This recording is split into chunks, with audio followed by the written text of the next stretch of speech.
President KTR సంచలన వ్యాఖ్యలు చేశారు. రేవంత్ రెడ్డి రాజకీయ అరంగేటం ఏబీవీపీ నుండే ప్రారంభించారని, చనిపోయే నాటికి బీజేపీలో ఉంటానని మోదీకి చెప్పారట అని ఆయన అన్నారు. రేవంత్ చనిపోయే టైంకి తన మీద బీజేపీ జెండా ఉంటుందని మోడీకి మాట ఇచ్చారట అని ఆరోపించారు కేటీఆర్. అలా చెప్పారో లేదో రేవంత్ రెడ్డి సమాధానం ఇవ్వాలని డిమాండ్ చేశారు. ఇక మహిళా కమిషన్ విచారణకు హాజరవుతానని కేటీఆర్ తెలిపారు.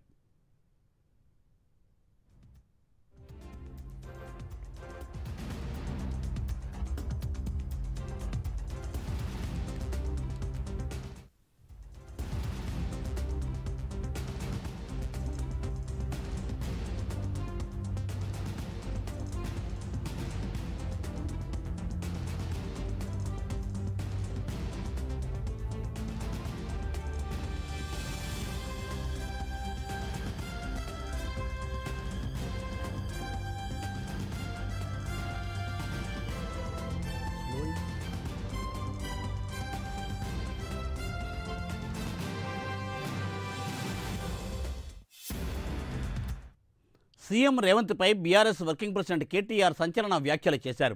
రేవంత్ రెడ్డి రాజకీయ అరంగేటం ఏబీవీపీ నుండే ప్రారంభించారని, చనిపోయే నాటికి బీజేపీలో ఉంటానని మోదీకి చెప్పారట అని ఆయన అన్నారు. రేవంత్ చనిపోయే టైంకి తన మీద బీజేపీ జెండా ఉంటుందని మోడీకి మాట ఇచ్చారట అని కేటీఆర్ ఆరోపించారు.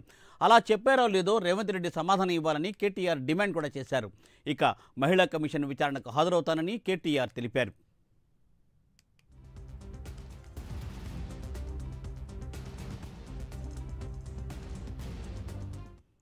రైట్.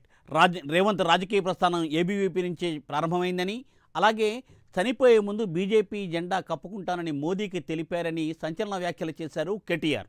దీనిపై మరింత సమాచారాన్ని మా ప్రతినిధి చందు అందిస్తారు. చందు. సీఎం రేవంత్ రెడ్డిపై TRS party working president KTR సంచలన వ్యాఖ్యలు అయితే చేశారు.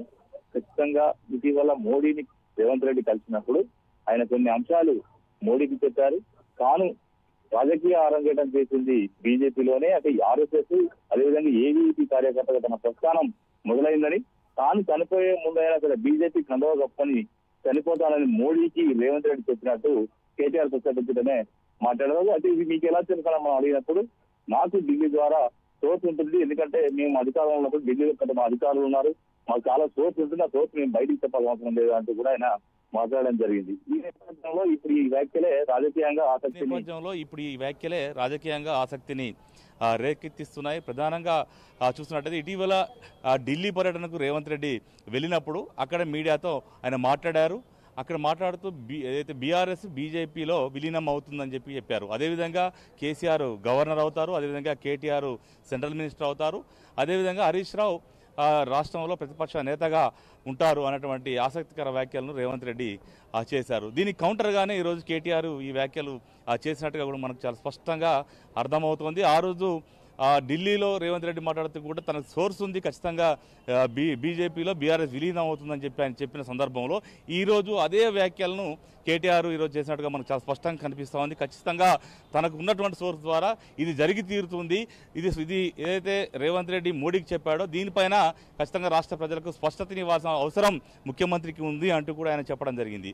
మొత్తంగా చూసినట్టయితే అటు రేవంత్ రెడ్డి కావచ్చు, కేటీఆర్ చేసిన వ్యాఖ్యలు మాత్రం తెలంగాణ రాజకీయాల్లో సంచలనం అయితే రేపుతా ఉన్నాయి. ఇక మరోవైపు చూసినట్టయితే కేటీఆర్ మహిళా కమిషన్ ముందు కూడా హాజరవుతానని చెప్పారు. ఇటీవల తెలంగాణ భవన్లో జరిగిన ఒక సమావేశంలో కేటీఆర్ మాట్లాడుతూ కొన్ని కామెంట్స్ చేశారు. ముఖ్యంగా మహిళలు ఫ్రీ బస్సులో అల్లికలు కుట్లు చేసుకుంటూ ఉంటున్నారు, అదేవిధంగా బ్రేక్ డ్యాన్సులు చేసుకోవచ్చు, మాకు ఎలాంటి అభ్యంతరం లేదు అంటూ కూడా ఆయన మాట్లాడారు. ఆ వ్యాఖ్యలపై ఇటు కాంగ్రెస్ పార్టీ సంబంధించిన మంత్రులు అదేవిధంగా మహిళా నేతలంతా కూడా విరుచుకుపడ్డారు. ఖచ్చితంగా కేటీఆర్ క్షమాపణ చెప్పాలని చెప్పారు. ఈ నేపథ్యంలో కేటీఆర్ ఎక్స్ ద్వారా తాను యథాలాపంగా చేసిన వ్యాఖ్యలకు నేను మహిళా లోకానికి క్షమాపణ చెప్తున్నానని చెప్పారు. అదేవిధంగా నిన్న ప్రెస్ మీట్లో కూడా చెప్పారు. అయినప్పటికీ కూడా మహిళా కమిషన్ నోటీసులు ఇచ్చిందని చెప్పి కేటీఆర్ చెప్పారు. ఖచ్చితంగా మహిళా కమిషన్ విచారణకు తాను హాజరవుతానని, కాంగ్రెస్ ప్రభుత్వం వచ్చిన 9 నెలల్లో మహిళలపై జరిగినటువంటి ఈ అత్యాచారాలు కావచ్చు, ఘటనలు ఏవైతే ఉన్నాయో వాటన్నిటి మీద నివేదిక, సమాచారం, పూర్తి సమాచారం కూడా ఇస్తాను మహిళా కమిషన్ కని కూడా అని చెప్పారు. మొత్తంగా చూసినట్టయితే తాను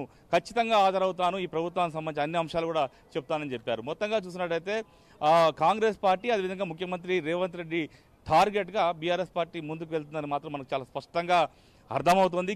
ఎందుకంటే సీఎం రేవంత్ రెడ్డి ఏ కౌంటర్ ఇచ్చినా కూడా దానికి రివర్స్ కౌంటర్ మాత్రం బీఆర్ఎస్ పార్టీ ఇస్తూ ఉంది. అటు హరీష్ రావు కావచ్చు, కేటీఆర్ కావచ్చు, ఖచ్చితంగా అటు రేవంత్ రెడ్డి కౌంటర్ ఇస్తూ ఉన్నారు. మొత్తంగా చూస్తే ఈ రెండు పార్టీల మధ్య మాత్రం రాజకీయం చాలా రసవత్తరంగా అయితే మారిందనే విషయం మనకు స్పష్టంగా అర్థమవుతుంది. ఎందుకంటే గత కొద్ది రోజులుగా రైతు రుణమాఫీ కావచ్చు, ఈ ఏదైతే విమర్శలు కావచ్చు, ఇవన్నీ కూడా మొత్తం హాట్ గా మారిన పరిస్థితి కనిపిస్తూ ఉంది. Murthy, thank you Chandu, thanks for update.